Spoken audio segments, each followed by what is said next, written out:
रमेश गोयल जी चंडीगढ़ से। गुरुदेव दंडवत प्रणाम।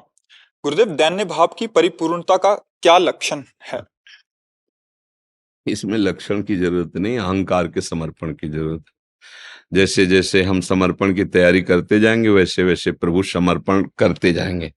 और अहंकार का जब समर्पण हो जाता है तब ब्रह्म नहीं, माया नहीं, नहीं जीव नहीं, काल अपनी सुधि ना रही, एक रहे नंदलाल। इससे बड़ी कोई स्थिति नहीं होती। और जब तक ये है कि हम दिमाग से, तो एक लिमिट दैन्यता होती है। अगर उतने लिमिट के बाहर कोई बात करेगा तो गुस्सा आ जाएगी और फिर दैन्यता खत्म हो जाएगी। लेकिन भागवतिक दैन्यता जब उतरती है हृदय में, फिर उसमें असीम होती है। वो किसी भी परिस्थिति में कोई विचलित नहीं कर सकता, वो भगवान देते हैं। वो दैन्यता भगवान की तरफ आती, भगवान की तरफ हमारा अहंकार समर्पित हो जाए पहले, फिर दैन्यता का, जैसे जैसे अहम समर्पित हो जाता है वैसे वैसे दैन्यता आने लगती है। जैसे किसी ने एक दिन पूछा कि ऐसा ऐसा ये जो हो रहा है प्रवचन आदि, ऐसा ऐसा कि ऐसे, तो हम कहा आप पता नहीं समझ पाए कि ना समझ पाए,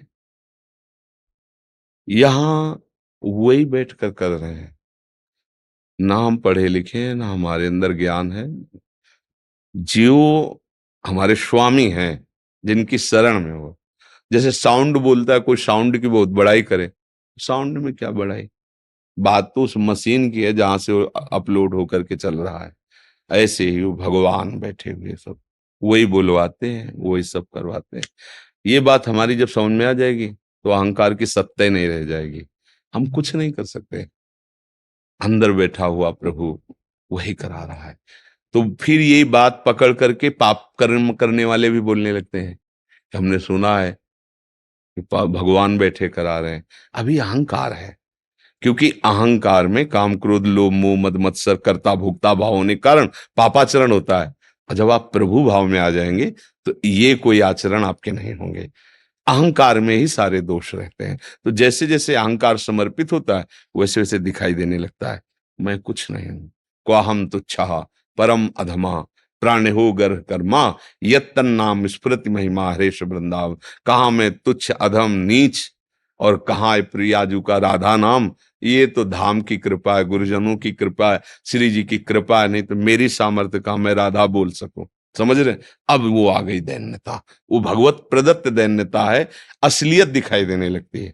जैसे उदाहरण में कहते हैं कि एक कुत्ता मार्ग में जा रहा था, पीछे से लदी हुई गाड़ी जा रही थी, बार बार घूम के देखता तो सोचता मेरे ही आगे चलने से गाड़ी चल रही। तो उसने थोड़ा अपना मार्ग बदल दिया, गाड़ी निकल गई, तो उसका भ्रम नष्ट हो गया। उसको लग रहा था मेरे से गाड़ी चल रही, वो हट गया, तो उसको पता चला गाड़ी अपने बल से चल रही है।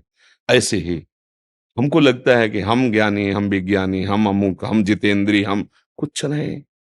ये केवल अहंकार की वृत्ति, श्वान वृत्ति समझ लो, हट जाए तो दिखाई देगा ये किसी और पावर से चल रही, प्रभु से चल। संपूर्ण चराचर जगत यंत्रवत जो हो रहा है, भगवान की माया के तीन गुण है, एक है तमोगुण, एक है रजोगुण, फिर सतोगुण। सतोगुण में कोई भक्ति कर रहा है, कोई आनंद, रजोगुण में कोई भोग विलास, तमोगुण में राक्षसी लीला काट मार, उस माया के तीन गुणों से। और भक्तजन इन तीनों से अलग हो जाते हैं। अब वो प्रेम मार्ग है, अब उनके ऊपर गुणों का प्रभाव नहीं होता, वो भगवान की कृपा से चलते रहते हैं। जब कृपा शब्द आ जाता है जीवन में तो अहंकार खत्म हो। बोले आप इतना भजन बोले कृपा से, गुरु कृपा से, भगवत कृपा। यहाँ बहुत अच्छे आचरण वाले, गुरु कृपा से, हमारा इसमें कुछ नहीं।